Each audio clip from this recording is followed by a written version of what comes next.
इस कार्यक्रम के प्रसारण पुण्यार्जक हैं श्री राजेंद्र प्रसाद जैन, श्रीमती ममता जैन, श्री प्रशांत जैन, श्रीमती दिव्या जैन, पारस जैन, श्री भरत जैन, श्रीमती सौम्या जैन एवं समस्त परिवार मुंबई। आराधना की जाती है, किंतु किसकी आराधना, यह विषय आपके सामने रखा जा रहा है। क्योंकि संसारी प्राणी, प्रत्येक संसारी प्राणी की यही स्थिति है। यहाँ तक कि आगम के आधार से यह भी बात स्पष्ट हो जाती है। सामान्य व्यक्ति की तो बात दूर की बात है, किंतु जो तीर्थंकर हुआ करते हैं उनके विषय में भी प्रकाश डालने की आवश्यकता है। तीर्थंकर वे बने हैं अपने पुरुषार्थ से और सतपथ पर आरूढ़ होकर के सच्चे देव शास्त्र गुरु की उपासना के फलस्वरूप वह पद उन्हें प्राप्त हुआ। किंतु सोचने की, विचार करने की बात यह है, यह जीव कब से आ रहा है, इसकी कोई आदि है, कोई बिगनिंग है? नहीं। और इसका कोई अंत है? नहीं। अनंत काल से यह जीव अपने ही परिणामों के माध्यम से अर्जित जो कर्म है उसके फल का उपभोग करने के लिए भिन्न भिन्न पर्यायों को प्राप्त करता चला जाता है। और तीर्थंकर भी क्यों न हो, उनके इतिहास की ओर दृष्टि रखते हैं तो सामान्य जीव और उनके जीवन में अतीत की अपेक्षा से कोई अंतर देखने में नहीं आता, क्योंकि आदि किसी का नहीं है। और यह भी पंक्ति आप लोगों को पढ़ने को मिलती है छड़ाला में कि काल अनंत निगोद मझार बीत्यो एकेंद्रीय तनधार। एकेंद्रीय पर्याय को धारण करता हुआ अतीत में संसारी प्राणी ने अनंत काल उस निगोद पर्याय में व्यतीत किया है। इसमें सभी समाहित हो गए। तीर्थंकर, हाँ, वो भी इसमें समाहित है, क्योंकि प्रत्येक का इतिहास अनंत के रूप में व्यतीत हुआ है तो वह एकेंद्रीय अवस्था में व्यतीत हुआ है। धीरे धीरे उसका विकास होता चला जाता है और उस विकास के फलस्वरूप विभिन्न प्रकार के पर्यायों को प्राप्त कर लेता है। आप लोग यहाँ पर बैठे हैं, इस मनुष्य पर्याय को आप लोगों ने प्राप्त कर ली है। ये बिना पुरुषार्थ के, बिना पुण्य के उदय के संभव थोड़ी है। और पुण्य का उदय जो होता है वह बंद किए बिना उदय को प्राप्त नहीं होता। बीज का वपन जब तक नहीं करेंगे तब तक वह बीज अंकुरित हो करके वह और पौधा हो करके पुष्पित फलित नहीं हो सकता। उसी प्रकार आप लोगों ने भी अतीत जीवन में कुछ ऐसे पुण्य के संचय आप लोगों के द्वारा ये किया गया है, फलस्वरूप मनुष्य पर्याय आप लोगों को मिली है। अब इस पर्याय का सदुपयोग कौन कितने परसेंटेज में कर सकता है या करता है या कर रहा है, ये देखने को मिलता है। आपका जीवन प्रारंभ है, आपने दीपक जलाया है, मान लो है, दीपक आपने अपने हाथों से जलाया है। दीपक जल रहा है क्या? नहीं जल रहा है? जलाया है आपने दीपक को, तो प्रश्न ये उठता है कि दीपक जल रहा है क्या? नहीं, बोलो, जल रहा है। मैं नहीं मानता जल रहा है, क्योंकि वह बुझने की ओर है। तेल जल रहा है, तेल जल रहा है, और कहने में आता है कि दीपक जल रहा है, नहीं, किंतु तेल निरंतर जलता चला जा रहा है, तो दीपक बुझने की ओर है। उसी प्रकार जीवन जो प्राप्त हुआ है अपने पुरुषार्थ के माध्यम से, उस मनुष्य पर्याय को सार्थक बनाने की दृष्टि से कुछ विचार करने के लिए अवसर प्राप्त हुआ है। एक छोटा सा बालक है, वह घूम रहा है, उसके पास भी वही शक्ति है, क्षमता है, किंतु इस सभा में बैठता तो है वो, किंतु ये जो प्रवचन हो रहा है, जो देशना दी जा रही है, इसका क्या मीनिंग है, वो बच्चे को पूछ लो, नहीं बता सकता। वो सुन तो रहा होगा, वो भी सुन लेता है, कुछ न कुछ बोला जा रहा है, किसके लिए क्या बोला जा रहा है उसके पास कोई क्षमता नहीं है। वो बाल्य अवस्था से गुजरते हुए हम यहाँ तक और आए हैं कि मनुष्य का जन्म नहीं होता, बालक का जन्म होता है, ये व्यवहार कथन है।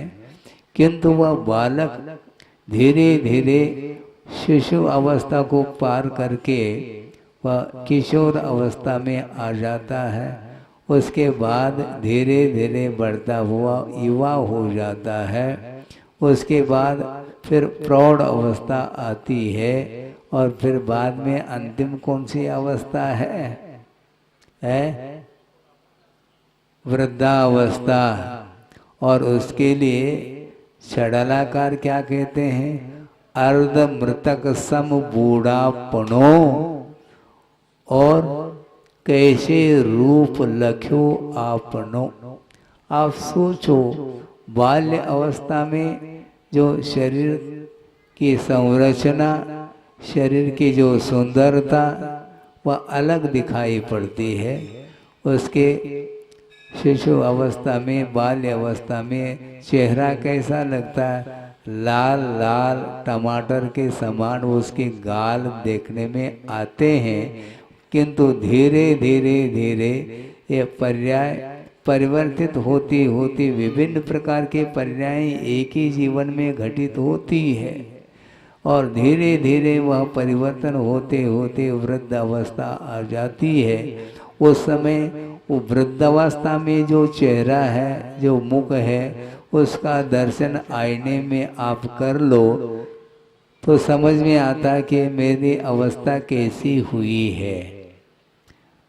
पैदा होते इस प्रकार की अवस्था नहीं थी, किंतु धीरे धीरे धीरे वस्तु का परिणमन निरंतर होता रहता है। अंत में जा करके वह फूट जाता है, जैसे गुब्बारा फूट गया है ना। वह गुब्बारा फूला हुआ था, थोड़ा सा हवा उसमें अतिरिक्त हो तो वह फूट जाता है। उसी प्रकार यह पर्याय भी फूटने वाली वस्तु है। ये हमेशा समझ में आना चाहिए, लेकिन हमेशा समझ में नहीं आता। महाराज, जिस समय आप बोलते हैं तो उस समय तो थोड़ा बहुत भीतर उतरता है, लेकिन फिर बाद में क्या होता है ये मत पूछो आप। यही स्थिति है। हम प्रभु के समीप पहुंच जाते हैं, पूजन अर्चन अभिषेक आदि जो धार्मिक अनुष्ठान माने जाते हैं, क्रियाएं उनको संपन्न करते हैं, उस समय परिणामों में पवित्रता रहती है, किंतु धीरे धीरे उस भगवान के पास से जब बाहर आ जाते हैं, उस परिसर से बाहर जब गुजरते हैं, तो उस समय वो सारे सारे परिणाम भगवान के वहीं तक सीमित रहते हैं, और बाहर आते ही बाहर की हवा पुनः लग जाती है। तो गुब्बारा तो फूटने वाला थे, तो पक्की बात है। पदार्थ अविनश्वर है, किंतु पर्याय कभी भी अविनश्वर नहीं हो सकते, वह नश्वर है। इस प्रकार बोध होना चाहिए। पदार्थ नश्वर है, पर्याय की विवक्षा से इस प्रकार का पाठ अपने को आगम के माध्यम से मिलता है। प्रत्येक व्यक्ति सोचता है अभी काफी समय है। काफी समय मतलब अभी तो खाने पीने के दिन है, दिन को भी खा लेना चाहो क्या? खाने पीने के दिन अर्थात अभी तो मौज करने के, मनोरंजन के दिन हैं। बाद में देख लेंगे हम। बाद में क्या देखोगे? बाद में तो वृद्धावस्था देखने में आएगी। उस समय नाड़ हिलेगा, कमर टेढ़ी होगी, हाँ, लड़खड़ा जाएंगे। वो समय सहारे की आवश्यकता पड़ती है? अभी तो बिना सहारे के चल सकते हो, किंतु वृद्धावस्था 80-90 तक मान लो कोई भी छू रहा है तो उसका जीवन कितना है? उल्टी गिनती। ऐसी स्थिति में जब मरना अनिवार्य है तो जब तक मृत्यु न आए उसके बीच में कुछ करके गुजरना होगा। नहीं है तो इस प्रकार के पुनः जन्म और मरण, इसकी जो संतति है, इसकी जो परंपरा है, वह कभी भी परंपरा टूटने वाली नहीं। एक गोद में शिशु है, वह आनंद से खेल रहा है माँ के गोद में, किंतु ये ध्यान रखो अभी वह खेल रहा है, किंतु कुछ ही क्षण के पूर्व में वह पर्याय परिवर्तित हुई है। उस ओर भी तो दृष्टि रखो, क्योंकि बालक का जो जन्म हुआ है वह पूर्व पर्याय के विनाश के बिना उत्तर पर्याय की उत्पत्ति संभव नहीं है। पूर्व पर्याय का विनाश होता है, उत्तर पर्याय की उत्पत्ति होती है। ये कारण कार्य की व्यवस्था अकाट्य यह नियम है। बीज है, जब तक बीज है तब तक अंकुर नहीं, किंतु जिस समय अंकुर की उत्पत्ति होती है उस समय बीज का विनाश देखने में आता है। किंतु इस प्रकार के पदार्थ के, वस्तु के परिवर्तन को देखते हुए भी संसारी प्राणी को वैराग्य उत्पन्न नहीं हो रहा है। बाद में देख लेंगे। देख क्या लोगे? आंखों की ज्योति, रोशनी समाप्त होने को है, फिर क्या देखोगे आप? कुछ भी नहीं देख पाओगे। लेकिन फिर भी उसकी दृष्टि सुधरती नहीं, क्योंकि ये अनादिकालीन मोह की परंपरा है।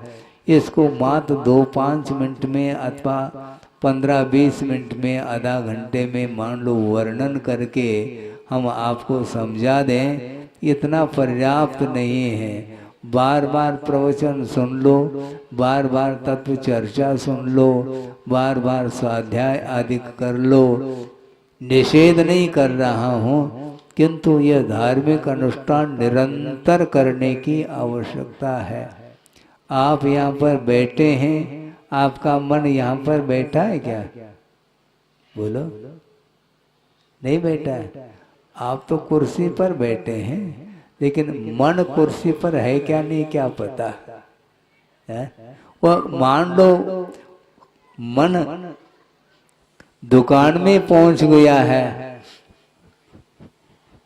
आप तो पैर लटका के बैठे हो कुर्सी पर, किंतु मन जो है ना दुकान में पहुंच गया है। तो आपका यहाँ पर बैठना और नहीं बैठना बराबर सिद्ध होता है, ये ध्यान रखो। आपकी दृष्टि, आपका मुख मेरी ओर है और मेरा मुख आपकी ओर है, किंतु आपका मन किधर है इसको समझना बहुत कठिन है। हम अपने मन को संयत नहीं बना पा रहे हैं, तो दूसरे के मन को हम कैसे केंद्रित कर सकते हैं? संभव नहीं है। किंतु उपदेश के माध्यम से यही तो वैराग्य क्षण है। उपदेश के माध्यम से ही कुछ हम समझ पाते हैं, समझ लेते हैं, समझना भी चाहिए।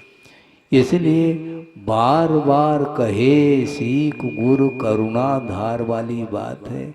गुरु बार बार करुणा करके संसार के स्वरूप का विश्लेषण करते हैं और संसार का क्या स्वरूप है इसका विवेचन करके आपको समझाने का पुरुषार्थ वो कर रहे हैं। किंतु संसारी प्राणी के मन में बार बार ये बात आती है, हाँ समझाने वाले तो प्रतिदिन आएंगे, प्रतिदिन तो अब प्रवचन तो है निरंतर चलने वाला है। लेकिन ये ध्यान रखो, उपदेश जितना समझ में आ जाए सुने, किंतु करने योग्य जो कार्य है उसको आप जब तक नहीं करेंगे तब तक वह उस उपदेश को सुनने की भी सार्थकता सिद्ध नहीं होती। क्योंकि आचार्य कहते हैं धार्मिक अनुष्ठान करना चाहिए, किंतु इससे भी महत्वपूर्ण एक और बिंदु है। वो क्या है हम बताना चाहते हैं। आप अभिषेक प्रभु का अभिषेक कर रहे हैं, पूजन कर रहे हैं, स्तुति कर रहे हैं, वंदना कर रहे हैं, ये सारे अनुष्ठान धार्मिक क्रियाएं मानी जाती हैं। किंतु इसके सामने एक और बिंदु शेष रहता है समझने के लिए। वो क्या है? वो क्या है? ये सारे साधन माने गए हैं, किंतु प्रयोजन वह महत्वपूर्ण है। किमर्थम भगवान की वंदना हम क्यों करें, यह महत्वपूर्ण है। वंदना करना इतना महत्वपूर्ण नहीं है, लेकिन वंदना करना छोड़ना नहीं है, ध्यान रखो, मुश्किल हो जाएगा। वंदना करो, प्रभु की आराधना करो, किंतु प्रभु की आराधना के पीछे हमारा प्रयोजन क्या होना चाहिए, यह महत्वपूर्ण बिंदु है। तत्वार सूत्र में भी सूत्रकार स्पष्ट कर रहे हैं मंगलाचरण के रूप में कि मोक्ष मार्गस्य नेतारम भेतारम कर्म भूभृताम ज्ञातारम विश्व तत्वानाम वंदे किंतु तद्गुण लब्धये। अंतिम चरण में प्रयोजन को रखा, हे भगवान मैं मोक्ष मार्ग के जो नेता हैं, नायक है, उनकी वंदना करता हूँ। वो कैसे हैं? कर्म भूभृताम भेतारम, ऐसा कहा। भूभृत बोलते हैं पर्वत को, कर्म रूपी पर्वत को भेदने वाले हैं। विश्व तत्पानाम ज्ञातारम, अर्थात विश्व के जितने भी ज्ञेयभूत पदार्थ हैं उन समस्त पदार्थों को जानने की क्षमता रखने वाले हैं। ऐसे मोक्ष मार्ग के नेता को मैं वंदना करता हूँ। किंतु वंदना के पीछे प्रयोजन क्या है, इसको उन्होंने स्पष्ट किया है चतुर्थ चरण में। तद्गुण लब्धये अहम वंदे, हे भगवान आपके चरणों में मेरा आने का और कोई भी प्रयोजन उद्देश्य नहीं है। एक ही मात्र प्रयोजन है कि आपने जिस प्रकार आत्मिक जो अनंत शक्ति के रूप में विद्यमान थी, उसको मोक्ष मार्ग पर आरूढ़ होकर के उस शक्ति को उद्घाटित किया है और शरीरातीत जो अनंत सुख का अनुभव आप कर रहे हो, स्वतंत्रता का अनुभव आप कर रहे हैं। और ये भी आपने उपदेश में स्पष्ट भी कर दिया कि प्रत्येक आत्मा के भीतर वह अनंत शक्ति छिपी हुई है। उस शक्ति को जो उद्घाटित करता है वह व्यक्ति कभी भी संसार में रहने का भाव नहीं रखता। इसलिए प्रभु के समीप आने का उद्देश्य आपका क्या है? इसी प्रकार उपदेश को सुनने का भी तो कोई उद्देश्य है क्या? नहीं। सुन लिया एक कान से निकाल दिया, फिर कल सुनना है। महाराज का काम है सुनाना और हमारा काम है सुनना।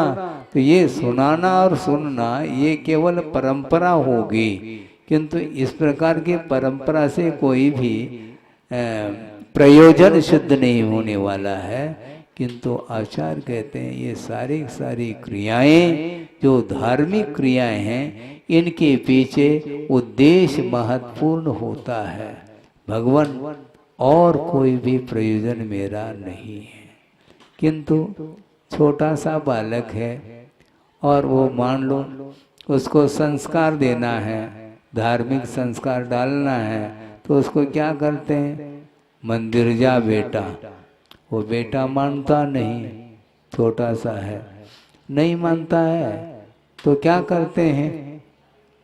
देखो मंदिर जब तक नहीं जाओगे, भगवान को ढोक नहीं दोगे, तब तक तुम्हें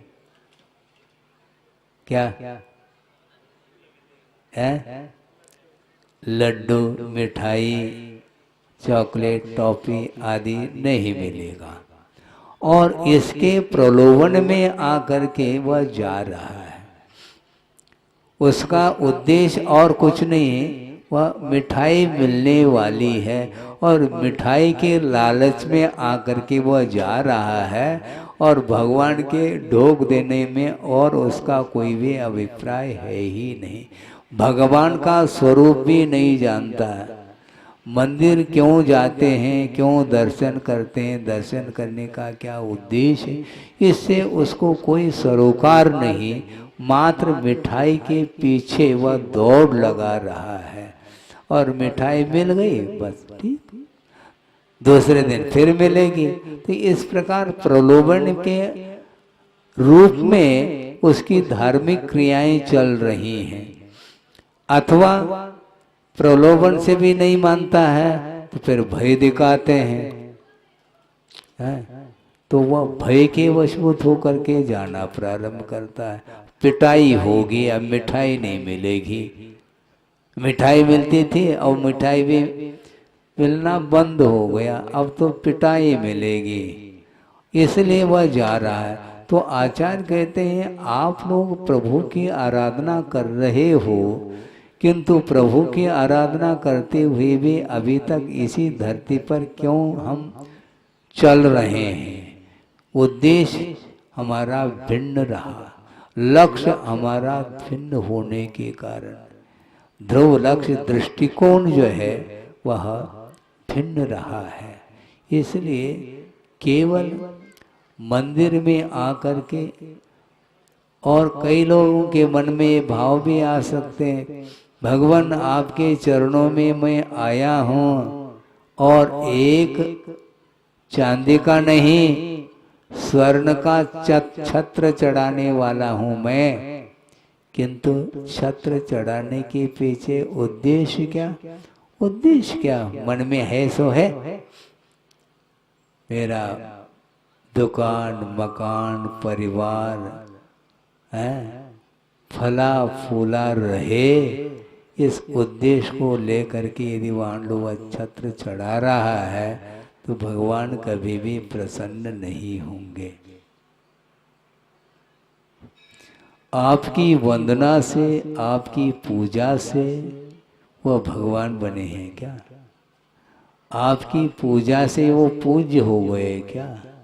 उन्होंने तो अपने पुरुषार्थ के द्वारा मोहनी कर्म को समाप्त करके पवित्र भाव धारण करते हुए निरंतर मोक्ष मार्ग पर आरूढ़ होते हुए रत्नत्र की उन्होंने आराधना की है। फलस्वरूप वे भगवान बने हैं। आप पूजन उनकी पूजा करो अथवा न करो, उन्हें कोई भी प्रयोजन नहीं। आप आलोचना करो भगवान की, तो भी आंख उठा करके देखेंगे नहीं, और भगवान की पूजा करो, प्रशंसा करो, तो भी आंख उठा करके वो देखते नहीं हैं। क्योंकि आंख उठा करके देखते हैं, निश्चित रूप से पदार्थों के प्रति आकर्षण प्रारंभ होता है, और अपने आत्म स्वरूप से पृथकभूत जो अन्य पदार्थ हैं उनसे आकर्षित होता हुआ संसारी प्राणी गाफिल हो रहा है और अपने आत्म स्वरूप से वह वंचित है। इसलिए अनंत चतुष्टय के जो धनी होते हैं प्रभु, वे कभी भी दृष्टि उनकी दूसरे की ओर नहीं जाती। आकर्षण समाप्त हो गया। ये आकर्षण विकर्षण यही संसार के लिए कारण है।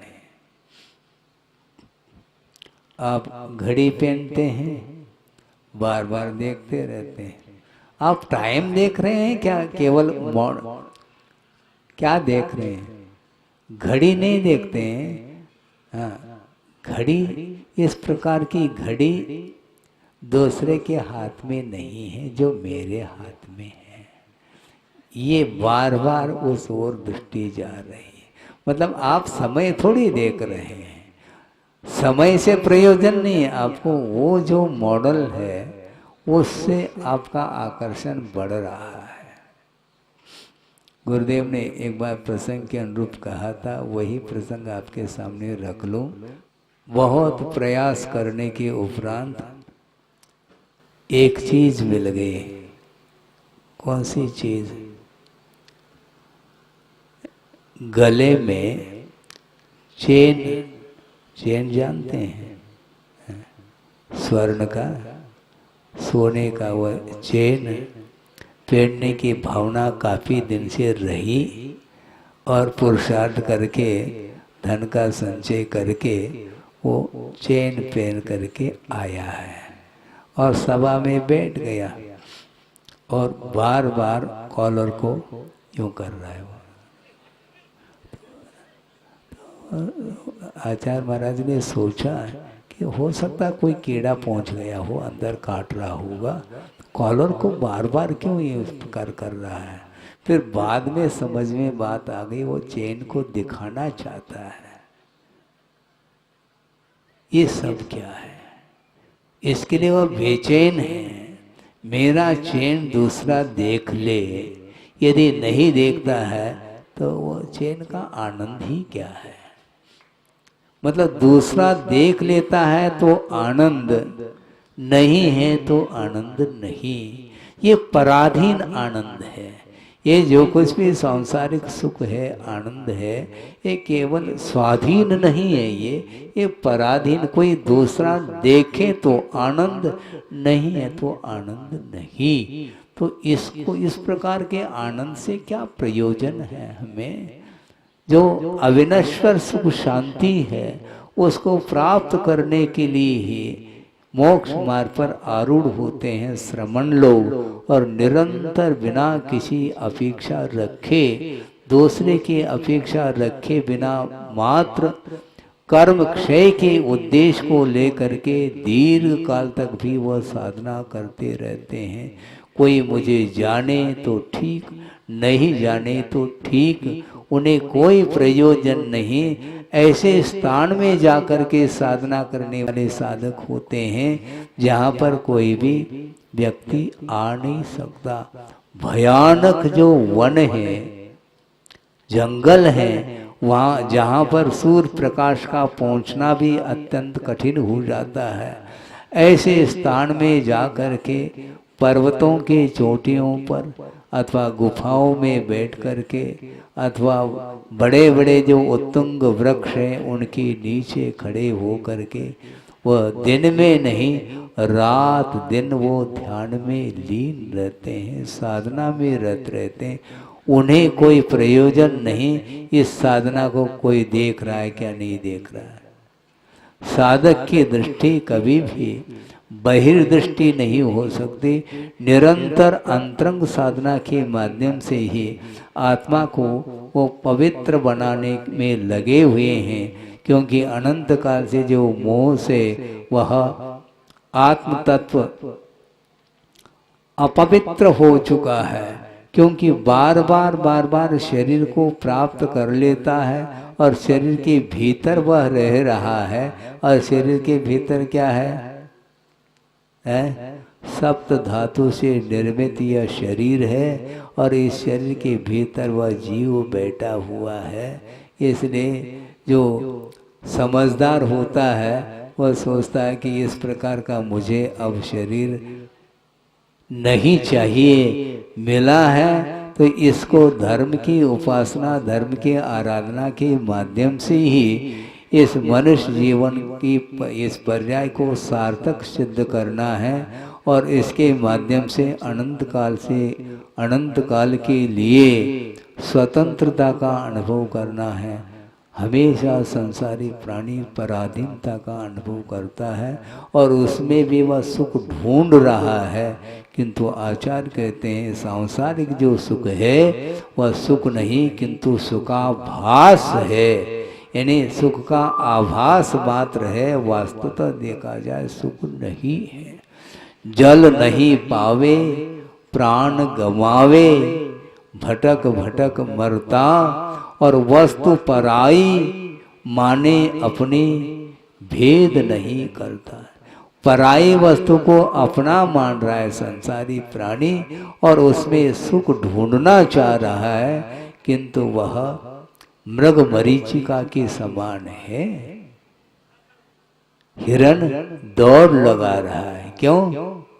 प्यास लगी है, कंठ सूख रहा है और ग्रीष्म काल चल रहा है, चारों ओर लू चल रही है और दूर दूर तक दृष्टिपात करने से ऐसा लगता है कि पानी की लहर चल रही है, किंतु पानी की लहर नहीं, वह ग्रीष्मकालीन वह मरीचिका मानी जाती है और उसको पानी का आभास हो जाता है उसको, और छलांग मारता चला जाता है, दूर दूर दूर दूर तक छलांग मारता मारता मारता वह चला जाता है, किंतु एक बूंद भी पानी पीने को नहीं मिलता और प्राण निकल जाते हैं।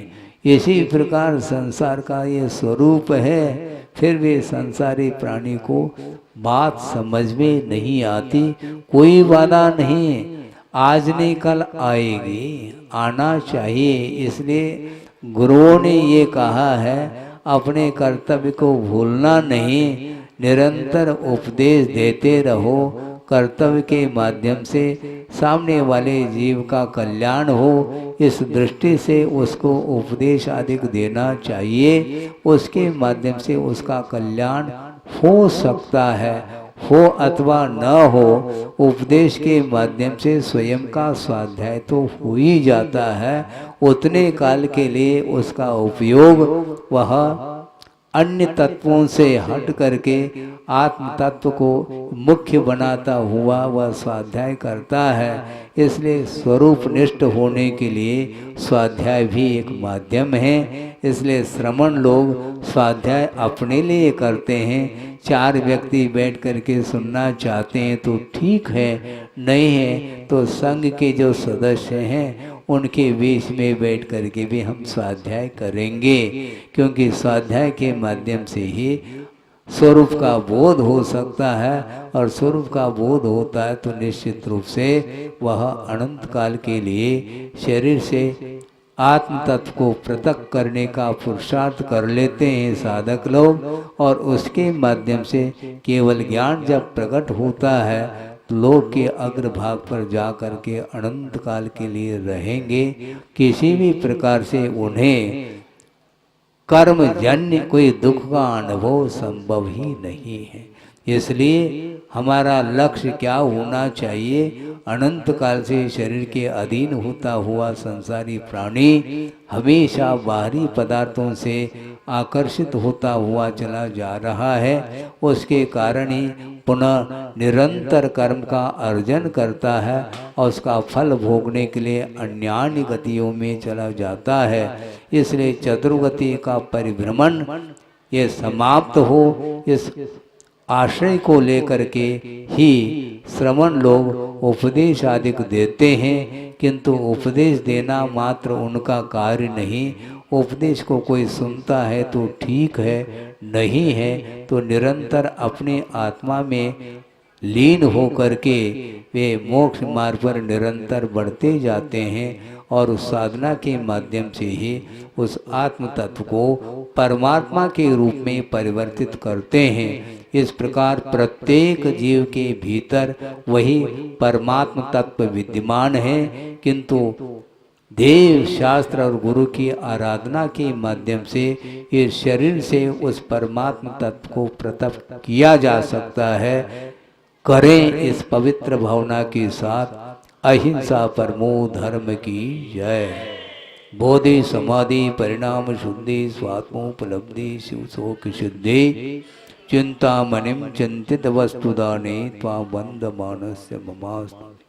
परम पूजाचार्य गुरुवर श्री विद्यासागर जी मुनि महाराज की। इस कार्यक्रम के प्रसारण पुण्यार्चक थे श्री राजेंद्र प्रसाद जैन, श्रीमती ममता जैन, श्री प्रशांत जैन, श्रीमती दिव्या जैन, पारस जैन, श्री भरत जैन, श्रीमती सौम्या जैन एवं समस्त परिवार मुंबई।